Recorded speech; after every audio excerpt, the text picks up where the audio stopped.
So up next, we got Michael Hammond from my firm. He's the head of IT. A lot of what he talks about to me goes way over my head, but he's going to talk about the new FTC safeguards that are proposed. So if you think the wage thing was difficult, Michael will scare the hell out of you. So.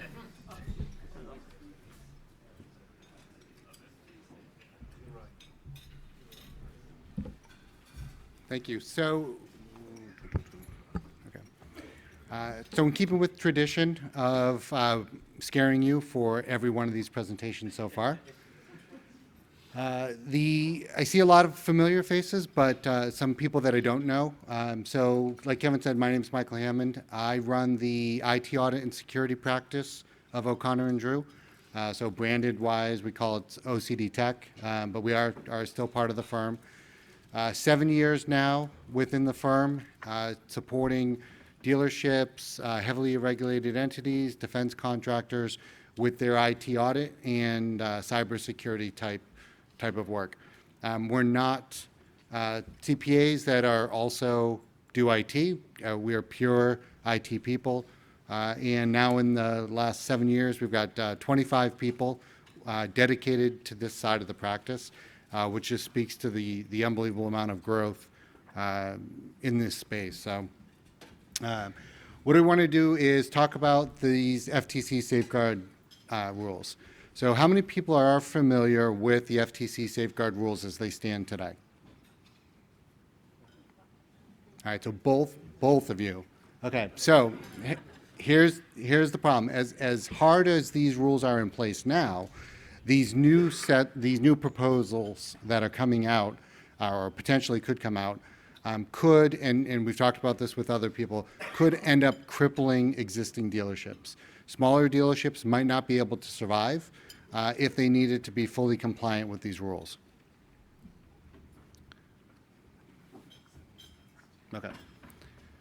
The safeguard rules itself all leverages around the Gramm-Leach-Bliley Act, so around GLIBA, and it's about protecting the customer's data.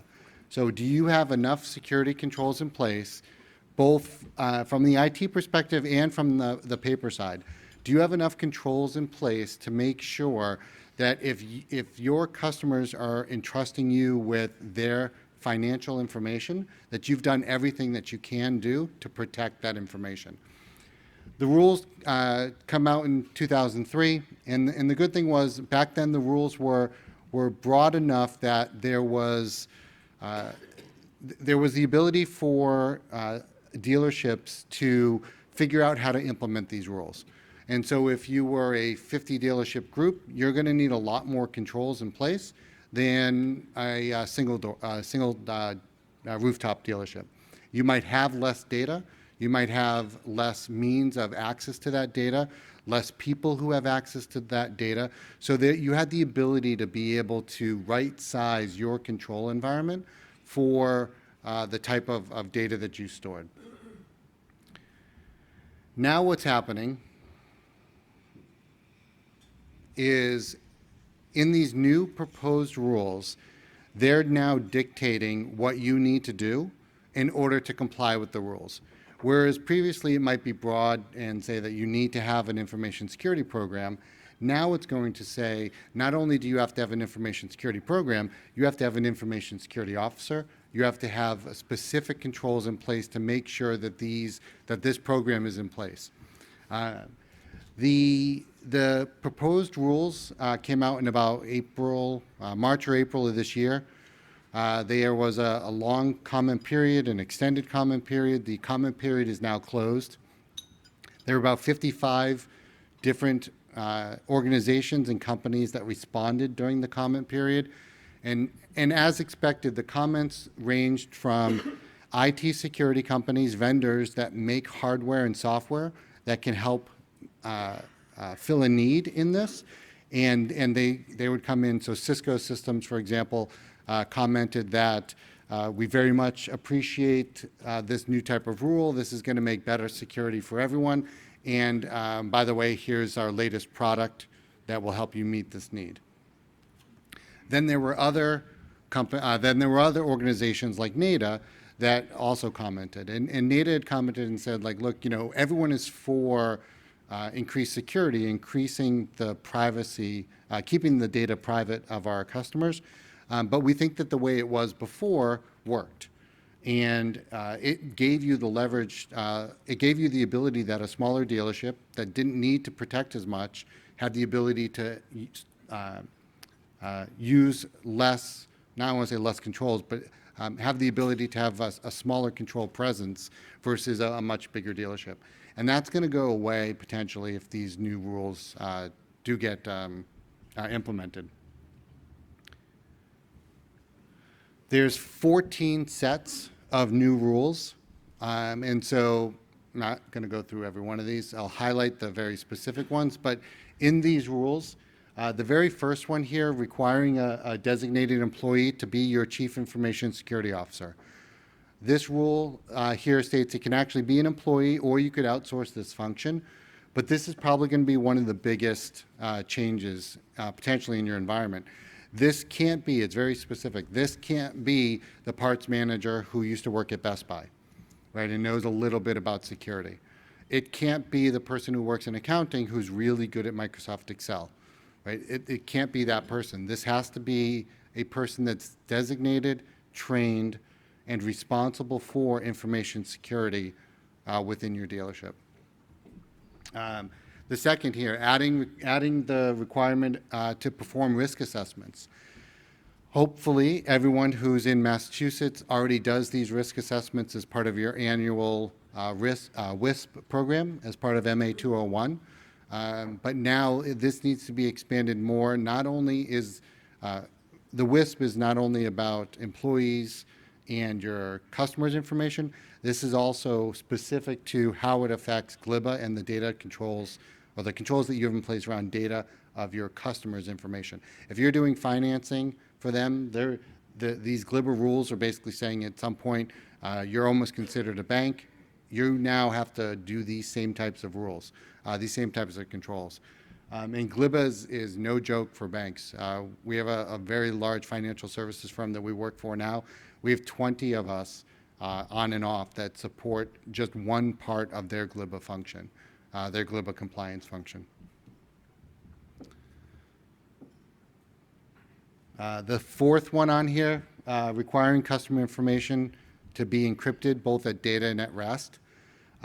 When the Mass 201 law came out, there was a big push to make sure that everyone's cell phones and laptops got encrypted. So the data at motion, a lot of people really familiar with that. We had to make sure that our phones, at the time it came out as Blackberries, but we had to make sure that all our Blackberries encrypted. And then we had to make sure that all the laptops that we had, because the laptops could physically leave your office, those laptops had encrypted hard drives. Now this is taking it one step further, and this next step is actually a little bit harder, where they talk about data at rest. So data in motion was kind of easy. You could visualize that this is the laptop that leaves your physical location. So it's easy to see that that's something that needs to get encrypted. Data at rest is a little harder, because now the hardest part of this is, where is all the data? Right? So we've talked to people that said, well, this is an easy one. It's all in the DMS, and the DMS takes care of it for us. Right? Maybe the DMS does, or maybe it doesn't, but we know that there's customer financial information on your desktops because someone in your finance department has probably downloaded an Excel spreadsheet, and that Excel spreadsheet is now on that computer. Maybe it's not a laptop, so you don't think that you needed to encrypt the hard drive, but now you're going to have to go around and start encrypting hard drives of the physical computers in your office that may never leave the four walls. Right? Also, data at rest is, at which layer does it need to be encrypted? So it needs to be encrypted on the computer? Does it need to be encrypted in the database? Does it need to be encrypted in transit when it's moving from the DMS to your computer? So your network connection out to the DMS, is that encrypted? And then if you're sharing this information with other providers, like maybe your marketing company, what controls do you have in place to make sure that data is encrypted as it goes to the marketing company? And it's still your data, so what controls does the marketing company have in place to make sure that it's encrypted in all of their areas? Fun so far? All right. This next one is should be an easy hit, a one-time hit to get it implemented. The problem is going to be where does it need to be implemented? So two-factor authentication, hopefully everyone has two-factor authentication on their phone right now. Maybe you've got a Google Gmail account and you've got two-factor on there, so it sends you a text message, or when you log into Facebook or PayPal or something like that, your bank, it's sending you a text message. What this is saying is that at every area where there is customer information, you're going to have two-factor authentication. So some of these are things that you're not going to be able to control. It's going to be the DMS that's going to dictate this is how your two-factor works. But in other areas, it's going to be, like I said, that Excel spreadsheet that you downloaded, when that accounting person goes to log on to that desktop in the morning, how are you going to implement two-factor when they log on to their actual desktop? Because you've got data sitting on that desktop now, and that data is in scope for these new protections. All of this level of detail didn't exist in the prior rules. These are all, the purpose of these rules now is saying that the rules before were too broad, and people weren't complying with the rules, was one argument. The other argument was people need more specificity on how to implement the rules. So now they're going in and demanding that these are the types of things that you're going to need to be put in place. The third one here, the requirement to implement policies and procedures to monitor the activity of unauthorized and authorized users. It's somewhat easy to monitor for unauthorized access. You put in a log aggregator, send all of your logs to this one system, or outsource it to a company, and allow that company to say, you know, Bob tried to log in 3 times, he got the password wrong 3 times, this must be some type of unauthorized activity. Or we see that Bob logged in from Massachusetts, but he's also logging in from Australia at the same time, right? So we can kind of correlate those events to say that this is unauthorized access. The requirement now to actually log authorized access. So for just the sheer volume of logs that you're going to have to keep to make sure that you can go back at any time and say, here were all the people that were allowed to have access, and this is what they did when they logged into it. And I'll give you an example of why this one's an important one. Say you have an employee who normally has access to the CRM, and something happens, right? So that employee is about to leave, they give their 2 weeks notice, and they download the entire CRM database. It could happen, right? They were allowed to have that access, but should they have been able to, on the day of their departure, going into the CRM and download the entire thing? This is authorized users, and it was authorized access, but it might not be access that you want them to perform. You're going to have to implement these types of controls to look for this. Whereas prior, you might have only been looking for the unauthorized. Look for the bad stuff. Now you're going to have to be recording all of the good stuff that happens. And this is going to, the sheer volume of this is going to make, be very burdensome. The last one, the getting rid of unnecessary documents, that's always kind of been in place. The first few here around change management, how many dealers write their own custom, how many dealerships write their own custom applications? Probably not many. And I'm not maybe talking about macros that you might use in Excel, but this rule here is basically saying you're going to have to develop procedures for change management. And so if you want to upgrade a system, you're going to have procedures in place that talk about these upgrades. Or if you are developing applications, the procedures in place to make sure that do you have a segregation of duties between the developers and the people that use it, right? And maybe this is a little more in the macro side. So if you've got a really great Excel wizard in your shop, and that person is writing the macros that is doing some type of financial reporting information, who's looking at those macros? Is it only that one person? Or do you have multiple, do you have 4 eyes reviewing that bit of macro code before it's being used? Continuous monitoring. So this is some of the work that you may or may not be doing where you're looking at key controls. So you're looking at the policies and procedures that are in place. monitoring for those policies and procedures, performing vulnerability assessments, performing penetration tests, making sure that the controls, all these other controls that are in place, someone's going around and looking at. Frank used to do the clean desk policy work that he did, his red flags tests. We've done work with a bunch of dealers on doing the vulnerability assessments and the penetration tests, just to make sure that, one, wherever the data is, the key controls are in place to protect that data. Implementing training. A few of the dealers we work with right now, we have phishing campaigns that we'll do. We'll get lists of your employees' emails, and we will send phishing emails to those employees, not as a gotcha moment, but as to help them learn what a bad email looks like. It only takes one of these emails for someone to click on for that computer to be infected, and then for that person to move across the network, gathering more information, eventually getting to the computer that's got the money. And there's way too many stories about how either it was a very urgent message, someone was on vacation, someone didn't do their due diligence to really verify who the person was on the other side of that email, and tens and tens or hundreds of thousands of dollars went out the door because someone fell victim to a phishing email. This is probably, the phishing campaigns, the employee awareness is probably the #1 thing that you can put in place to help reduce your overall attack from these bad actors. The fourth one here, expanding your use of, or expanding your due diligence of your vendors. So you making sure that, again, if the customer has entrusted you with their data and their financial information, their private information, if you're handing off some of that information to marketing companies or mailing companies, it's still your data that needs to get protected. What due diligence are you doing on those vendors to make sure that they have all the same level of controls or better than you do, to make sure that the minute you hand them that data, it's going to stay secure?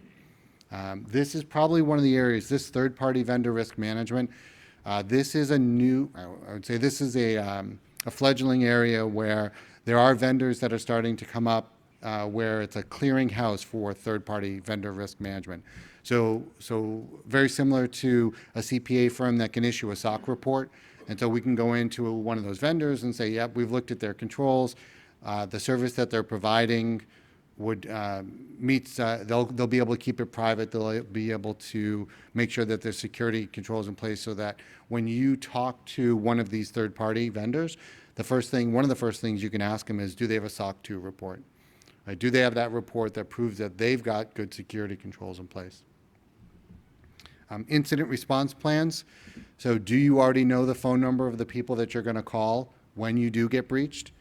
And again, it's not a matter of when or if, it is when, it will happen, right? So you don't want to, once it happens, figure out who the PR company is that you're going to call, the attorney that you're going to call, the forensics company that you're going to call.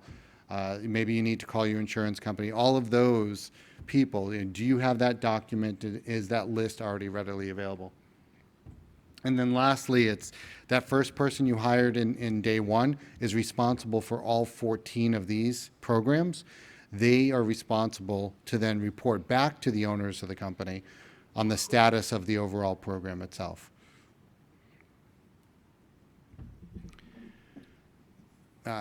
Scott and I worked on a chart on what we thought was, from a very conservative spend, on what it would take for each one of these to implement both one time and then annually. We definitely think these are small numbers, especially on the upfront side. You'll spend a lot of time working with the third-party vendors to figure out what risks you have in that space. As part of this risk assessment that you're going to have to do, or will have to do if these rules go through, you're going to have to figure out how many of these vendors have this in place, and just think of how many vendors you have that might be touching that data. And it's not just the ones that you can readily think about, that you're giving the data to, but what about your IT company that has the ability to see the data? or the cleaning crew that has the ability to come in and steal that computer at the end of the night, right? We put this together not knowing that Automotive News was doing an article on this as well. And this came out shortly after, where they talked about these proposed FTC safeguard changes are going to be too costly. So if this is the chart on the right is this cost to comply. And our numbers that we came up, this was a chart that Nate had put together that was very similar. This one breaks down by each one of the divisions. Again, the highest cost one is going to be the one where you're going to have to either hire a person to oversee the whole program or outsource the entire program to someone else. It's going to be tough to find one firm that's going to be able to hit all 14.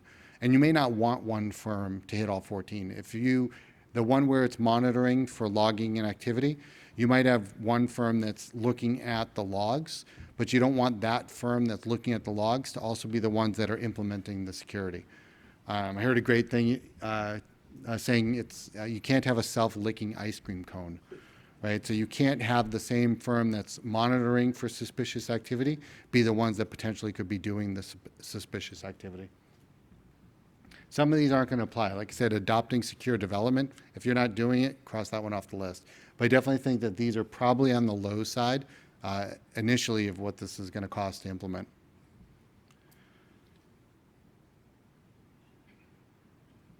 Not all of the rules, we kind of bucketed the numbers as well. Not all of the rules are technical in nature. The first few are going to be people. You're going to have to hire, again, a CISO, a Chief Information Security Officer, or have that person or have that function outsourced. Some of it's going to be hiring people that also know how to perform risk assessments or outsourcing it to firms that know how to do risk assessments. Some of it is going to be technology-based. You're going to have to implement two-factor authentication. You will have to find ways at all the levels of where that data is. Is it going to be a Google alert, Google two-factor code? Is it going to be a hardware token? Is it going to be a text message? Although now text messages are not considered secure anymore, because if I can take your SIM card virtually, I can have the text message sent to me. So text messages are not going to be recommended probably going forward on this. But you will have to implement some type of hardware to do this. And for the logging, definitely some type of hardware monitoring system that's going to be able to log it.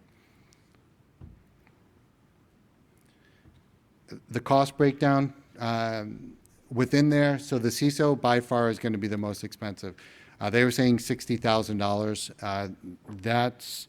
It's tough to get a entry-level IT technician for $60,000, never mind a Chief Information Security Officer who's going to be responsible for all aspects of security within your firm.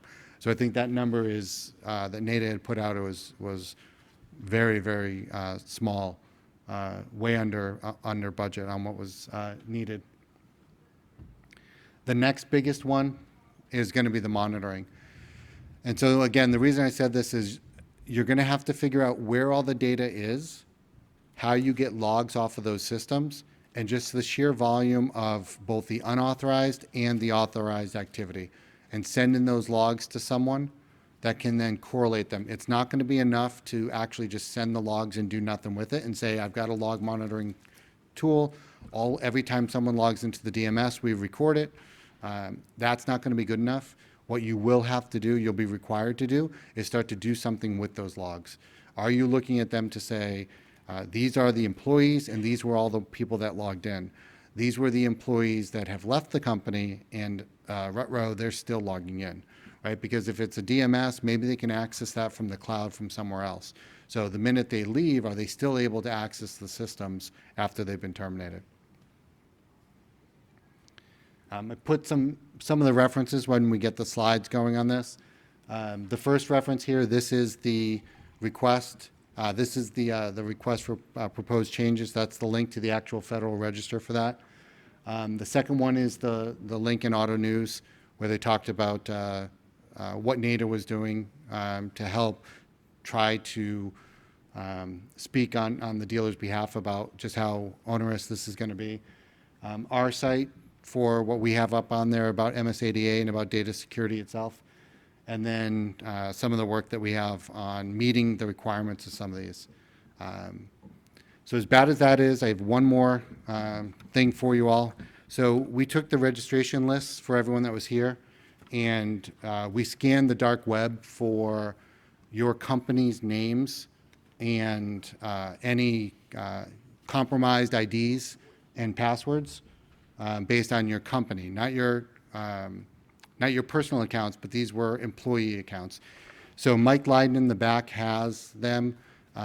We'll ask that you show some form of proof from the company, or like stealing competitive information from anyone else. But these, based on the attendees here from the companies that have registered, we pulled about 1,300 sets of compromised accounts, user IDs and passwords. 10% of those contain PII.